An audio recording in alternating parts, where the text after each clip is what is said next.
Tertuliano de Cartago. Todo lo contrario sucede en el caso de Tertuliano. Al parecer, Tertuliano nació en la ciudad africana de Cartago alrededor del año 150, pero fue en Roma, cuando contaba unos 40 años, que se convirtió al cristianismo. Algún tiempo después regresó a su ciudad natal, donde se dedicó a escribir en defensa de la fe contra los paganos y en defensa de la ortodoxia contra los herejes, puesto que al parecer era abogado, o al menos había sido adiestrado en la ciencia retórica y en los procedimientos que usaban los abogados. Toda su obra lleva el sello de una mente legal. Más arriba hemos citado su comentario acerca de la sentencia injusta de Trajano. Al leer esas líneas, nos viene a la mente la imagen de un abogado que apela a un tribunal superior contra la sentencia injusta de un tribunal inferior.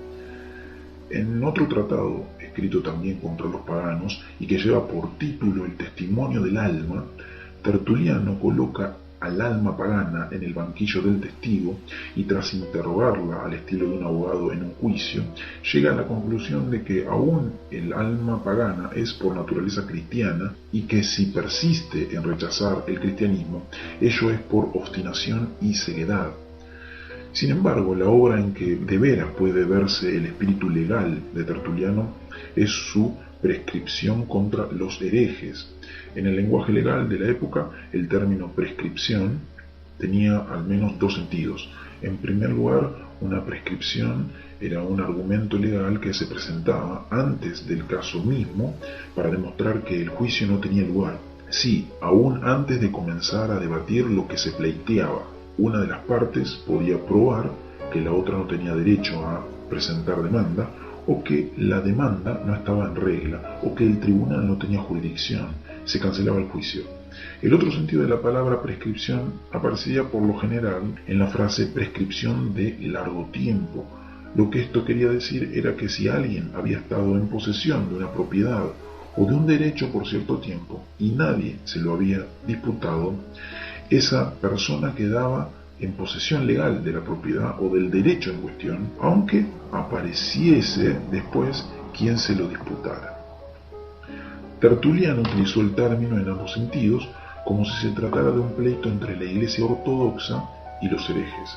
Su propósito es demostrar, no sencillamente que los herejes no tienen razón o que están equivocados, sino aún más, que ni siquiera tienen derecho a entrar en discusión con los ortodoxos. En efecto, las escrituras son propiedad de la Iglesia.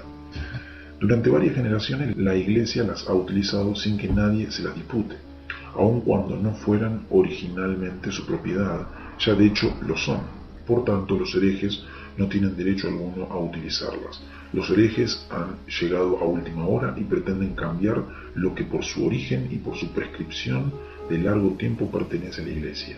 Que las escrituras son propiedad de la Iglesia puede mostrarse fácilmente con solo mirar a las iglesias apostólicas, donde esas escrituras han sido leídas e interpretadas de igual manera desde tiempo de los apóstoles. Roma, por ejemplo, puede mostrar una línea ininterrumpida de obispos que se remonta hasta los apóstoles Pedro y Pablo. Y lo mismo puede decirse de Antioquía y de varias otras iglesias. Todas estas iglesias apostólicas concuerdan en su uso e interpretación de las escrituras, según han venido haciéndolo desde sus principios.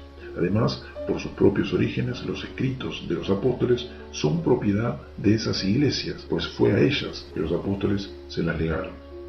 Todo esto quiere decir que si las escrituras son propiedad de la Iglesia, los herejes no tienen derecho a discutir con los ortodoxos sobre la base de las escrituras. Aquí aparece la prescripción en otro sentido. Si los herejes no tienen derecho a interpretar las escrituras, toda discusión con ellos acerca de esa interpretación está de más. La Iglesia, dueña de las escrituras, es la única que tiene derecho a utilizarlas y emplearlas. Este argumento contra los herejes, utilizado por primera vez por Tertuliano, ha sido empleado repetidamente en ocasiones posteriores contra toda clase de disidentes. Por cierto, fue uno de los principales argumentos utilizados por los católicos contra los protestantes a partir del siglo XVI. En el caso de Tertuliano, sin embargo, debemos notar que la razón última por la que la Iglesia tiene derecho a las escrituras es que puede mostrar una uniformidad, no solo de sucesión formal, sino también de doctrina, a través de todas las generaciones a partir de los apóstoles.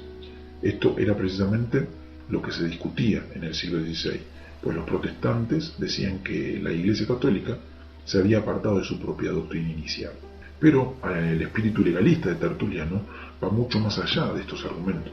En efecto, Tertuliano piensa que la promesa bíblica, en el sentido de que quien busca ha de hallar, quiere decir que una vez que uno ha encontrado la fe cristiana, toda búsqueda ha de cesar. Para el cristiano, entonces, toda búsqueda es una falta de fe.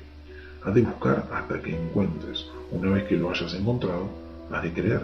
A partir de entonces, todo lo que tienes que hacer es guardar lo que has creído y además has de creer que nada más hay que haya de ser creído ni nada más que haya de buscarse. Prescripción número 9. Esto quiere decir que basta con la regla de fe de la Iglesia y que toda otra búsqueda es peligrosa.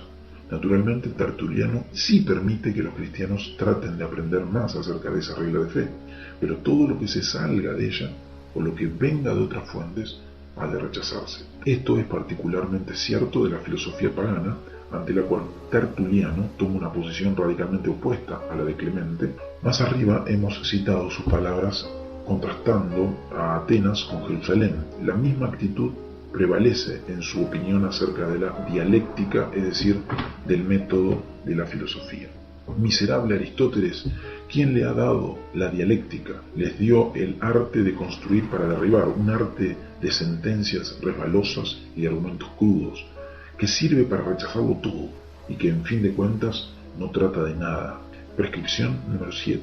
En resumen, Tertuliano se opone a toda especulación. Hablar, por ejemplo, de lo que Dios puede hacer sobre la base de su omnipotencia es perder el tiempo y arriesgarse a caer en el error. Lo que hemos de preguntarnos es, no qué podría Dios hacer, sino qué es lo que en efecto Dios ha hecho. Esto es lo que enseña la Iglesia. Esto es lo que se encuentra en las Escrituras. Lo demás es curiosidad ociosa y por demás peligrosa.